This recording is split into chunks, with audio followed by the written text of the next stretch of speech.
शं वरुणः शन्नो भवत्पर्यमा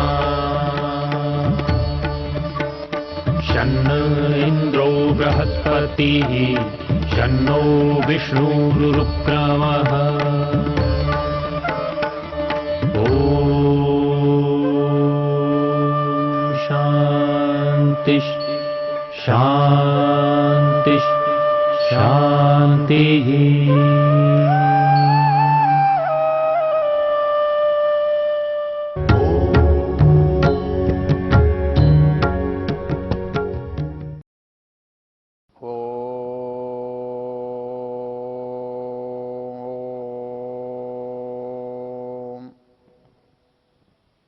हम वेद ज्ञान का ये जो प्रवाह है उसकी चर्चा कर रहे हैं। वेद मनुष्य के जीवन के लिए कितना सार्थक है, कितना उपयोगी है, हमारे कितना काम आता है, हम इस चर्चा में इस भावों को देख रहे हैं। मनुष्य के जो भी स्वभाव हैं और उनके जो परिणाम हैं उनकी चर्चा इन मंत्रों में हम देख रहे हैं। ये ऋग्वेद के 10वें मंडल का 34वां सूक्त है, जिसे हम अक्ष सूक्त के नाम से जानते हैं, और इसके 11वें मंत्र की हम चर्चा कर रहे हैं। 11वां मंत्र था स्त्रियं दृष्ट्वाय कितवम तताप अन्येषां जायाम सुकृतं च योनि। हमने पिछली चर्चा में स्त्रियं दृष्ट्वाय कितवम तताप इस बिंदु पर विचार किया था। उसमें हमने अनुभव किया था कि जो संताप हम हो रहा है, ये संताप प्रमाणित कर रहा है कि पहला काम गलत था, क्योंकि परिणाम में संताप मिला। तो परिणाम में संताप मिलने से कार्य के जो अनुचितता है, अनौचित्य है, वो सिद्ध होता है। इसका जो विपरीत है उससे भी इस बात को हम प्रमाणित होते हुए देखते हैं। वो कैसे? वो इस मंत्र के दूसरे भाग में एक बात कहता है, स्त्रियं दृष्ट्वाय कितवम तताप अन्येषां जायाम सुकृतं च योनि। वो अपने घर और अपनी पत्नी को देख करके जो संताप अनुभव कर रहा है और जिन कारणों से वो संताप का अनुभव करता है, जब वो अपने पास में देखता है, अपने पड़ोस में देखता है, अपने परिचित में देखता है, तब उसे पता लगता है कि जो उसने किया है वो गलत है। उसके गलती से, उसके इस भूल से परिणाम परिवार को, परिवार के सदस्यों को भोगना पड़ रहा है, और जिन्होंने ऐसा नहीं किया है उनके यहाँ ये जो विकट परिस्थिति इस जुआरी के घर में है, वो वहां पर नहीं है। वो कहता है अन्येषां जायाम सुकृतं च योनि। स्त्री को संस्कृत में जाया कहते हैं। जैसा आप जानते हैं कि संस्कृत के शब्द अर्थ पर टिके हुए होते हैं, कोई न कोई क्रिया उसके अंदर होती है। वो नाम जो है वो उस क्रिया को बताता है। संस्कृत के शब्दों का जो स्वारस्य है, जो सौंदर्य है, वो इस बात में है कि आप उस शब्द के मूल को पहचानते हो, और उस शब्द के जब मूल को आप पहचानते हैं तो वो शब्द ही बता देता है कि वो क्या करने वाला है, उसकी जो उत्पत्ति है, उसका जो प्रयोजन है वो क्या है। जैसे यहाँ पर जाया शब्द की हम देखते हैं परिस्थिति को। कहता है कि जायते अस्मिन्, जिसमें संतान की उत्पत्ति होती है, संतान का निर्माण होता है, उसको,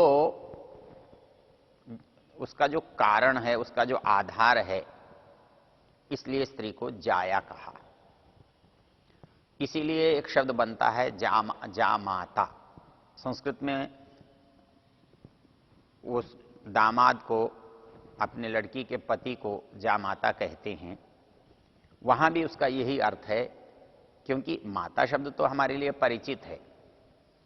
और वो इसलिए है कि हम एक प्रसिद्ध वाक्य सुनते हैं, माता निर्माता भवति, मतलब वो निर्माण करने वाली होती है।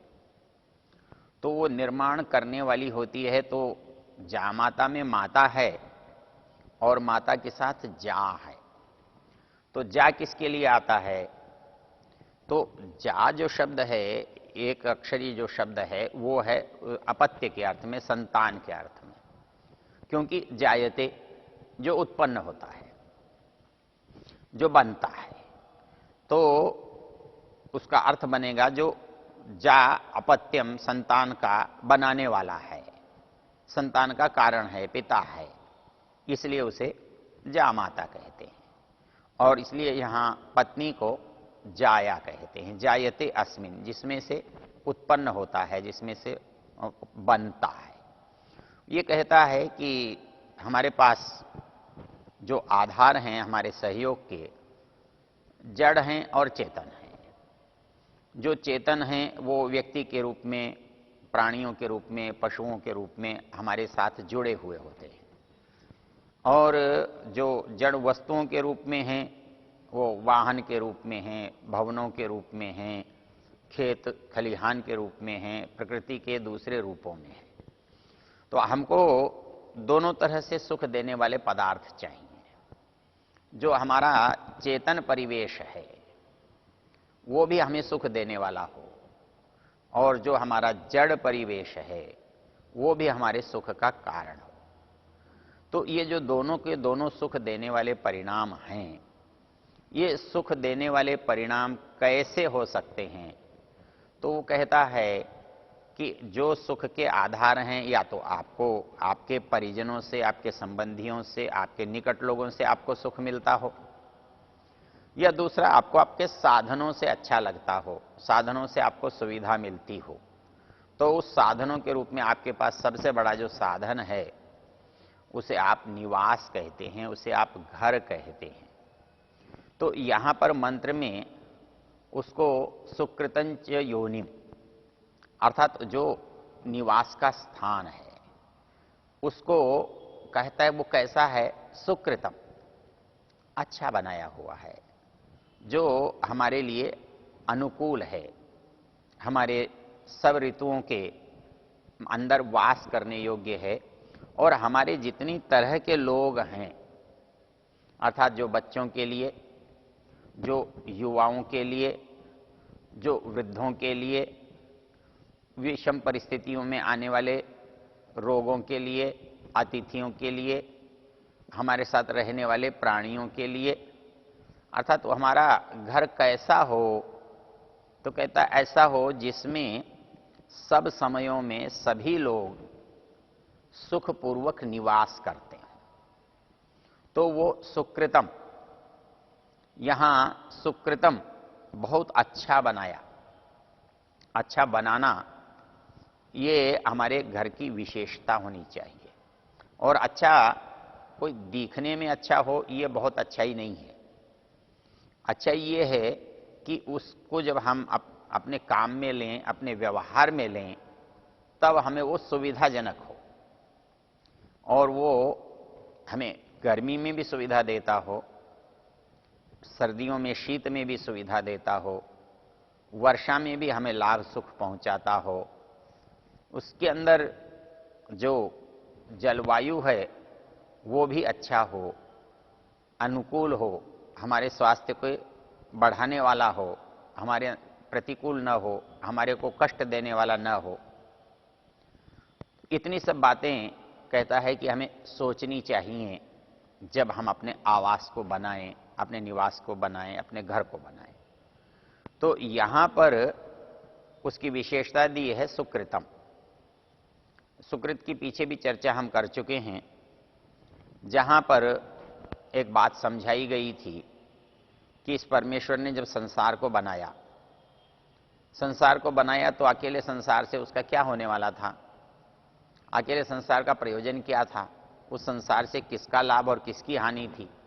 क्योंकि संसार तो जड़ था और उसको उसकी अपनी स्वयं के लिए आवश्यकता नहीं थी, उसने बना दिया है, लेकिन उसके स्वयं किसी काम का नहीं है। तो वो क्या करे भाई, जिसके काम का हो उसको बना दे। तो उसने इन प्राणियों की रचना की है। तो इस प्राणियों की रचना क्रम में इस संसार को बना करके जब इस अंदर रहने वाली इंद्रियों को बनाया, मन बुद्धि को बनाया, तब ये सब लोगों ने एक रूपक के माध्यम से बनाने वाले से कहा कि तुमने हमको बना तो दिया है, हम बाहर पड़े हैं, अरे भाई हम जब बन ही गए हैं तो हमारे रहने का कोई उपयुक्त स्थान भी तो बता दो। तब प्रजापति ने उनके लिए जो पहली चीज बनाई वो गाय के रूप में उनके सामने रखा कि ये शरीर है, तुम चाहो तो इसके अंदर रह सकते हो। उन्होंने कहा अन्नोयम बलमिति, ये अच्छा नहीं बना है, ये सुंदर नहीं है, ये तो ठीक है लेकिन हमारे काम का नहीं है। उन्होंने घोड़ा बना के बता दिया कि बोले भाई तुम्हारे रहने की एक जगह ये भी हो सकती है। कहते हैं नहीं, ये भी हमारे लिए कोई बहुत अच्छी जगह नहीं है। तब उसने तीसरे स्थिति में जिस प्राणी की रचना की उसका नाम मनुष्य है, उन्होंने मनुष्य को उनके सामने रखा, बोले ये तुम्हारे रहने के लिए कैसा रहेगा। तो सब बड़े जोर से बोले सुकृतम बताई थी, अरे ये तो बहुत ही सुंदर बनाया है, बहुत ही अच्छा बनाया है, बड़ा उपयोगी बनाया है, बहुत ही सुखद बनाया है। और सारे देवता जो हैं उस शरीर में अपने अपने स्थान पर विराजमान हो गए। तो यहां पर अपनी रचना के लिए जो शब्द का प्रयोग किया है वो किया है सुकृतम, बहुत अच्छा, बहुत सुंदर। तो ये कहता है कि जैसे हमारा जो चेतन परिवेश है वो सुखद होना चाहिए, वैसे ही हमारा जो जड़ साधन है, जड़ परिवेश है, उपयोग में आने वाले जड़ पदार्थ हैं, वो भी हमारे लिए बहुत अच्छे होने चाहिए। और ये अच्छे तभी हो सकते हैं जब हम इसके विपरीत काम न करें, हम अपने साधनों को जुटाने की बात करें, उनको समाप्त करने की बात न करें। हम जैसे जैसे इनका संग्रह करते हैं, इनको जुटाते हैं, इनका उपयोग करते हैं, वैसे वैसे इन साधनों से हमको सुविधा प्राप्त होती है, किसी काम को करने में सहजता, सरलता प्राप्त होती है। इसलिए यहां घर के लिए सुकृतम योनिम ऐसा शब्द प्रयोग किया है। और जो मूल है मेरे निवास का, आदि है, स्थान है, तो वो कैसा है दूसरों का। कहता है कि बहुत ही अच्छा है, सुखद है, उनका अपना है, उसमें वो बहुत शांति से, बहुत पारस्पर सामंजस्य से विराजमान रहें। तो उनको देखने के बाद उसके मन में अपने प्रति अधिक ऐसा भाव आता है कि वो भी ऐसा ही सुख का कारण बन सकता था, वो अपने साधनों से भी इसी तरह से सुखी हो सकता था और अपने परिजनों से भी वो इन सुखों को प्राप्त कर सकता था। लेकिन उसने अपने कृत्यों से, अपने व्यवहार से उन सब को उसने समाप्त कर दिया है, खो दिया है। तो अब वो तुलना कर रहा है कि एक तरफ तो वो हैं, वो लोग हैं जो इस कार्यों से, इस बुराइयों से बचे हुए हैं, उनके पास सारे साधन और सब सुविधाएं सुख प्रदान करने वाली हैं, उनके साथी भी उनके साथ अनुकूल व्यवहार करने वाले हैं और उनका घर भी सुकृतम है, अच्छा बना है, वो अपने लिए सुख देने वाला है।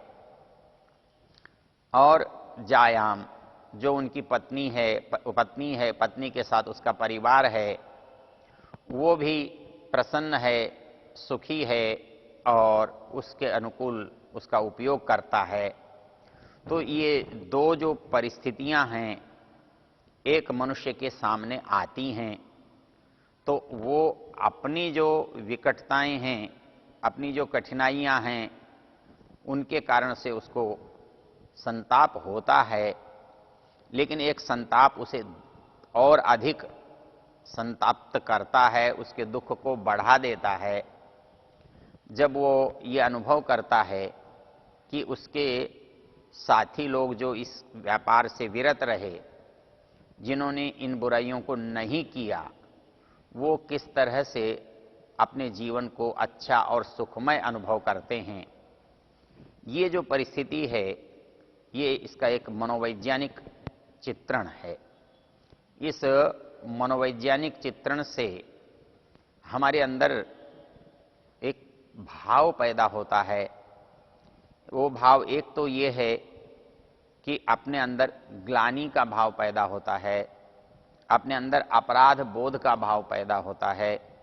तो उस अपराध बोध से अपने को छुटकारा दिलाना चाहता है, अर्थात अपने को सुधारने की भावना और इच्छा रखता है। तो इस सुधार की बात इन पंक्तियों से हमारे सामने आती है। इसलिए इस मंत्र का जो पहले चरण का प्रत्येक शब्द है, स्त्रियम दृष्ट्वाय कितवम तताप, मतलब अपने भाग को, अपने अनुकूल लोगों को जो कष्ट और संताप दिया उसको देखा, और जो अपने से भिन्न लोग हैं जिन्होंने इस कार्य को नहीं किया या अच्छे कामों को किया, जब उनको देखा तो हमने अनुभव किया कि उसके साथ दोनों ही परिस्थितियां अनुकूल हैं। तो हमारी प्रतिकूलता और उसकी अनुकूलता, इन दोनों का जो कारण है वो हमारी समझ में बड़ा सहज आ जाता है। तो ये जो भाव हैं हमको बुराई से दूर करने के लिए प्रेरित करते हैं। हमारा जो अनुभव है, जब तक हम कल्पना लोक में जीते हैं तो हमें लगता है कि हमें बहुत सुख मिलने वाला है, हमारे पास बहुत सारी संपत्ति आने वाली है, हमारे पास बहुत सारा ऐश्वर्य सत्ता का सुख मिलने वाला है। लेकिन जब हम उस व्यवहार को कर लेते हैं और व्यवहार को करने के बाद हमारे सामने जो परिस्थिति आ जाती है, उस परिस्थिति में हमें अनुभव होता है कि जो हमारा निर्णय था वो कितना गलत था।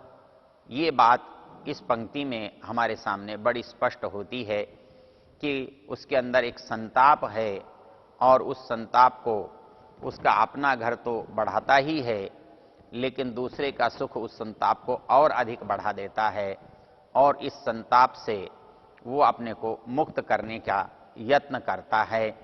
और इस यत्न करने की ये जो भूमिका है वो इस मंत्र में बताई है। स्त्रियम दृष्ट्वाय कितवम तताप अन्येषाम जायाम सुकृतंच योनिम। ओ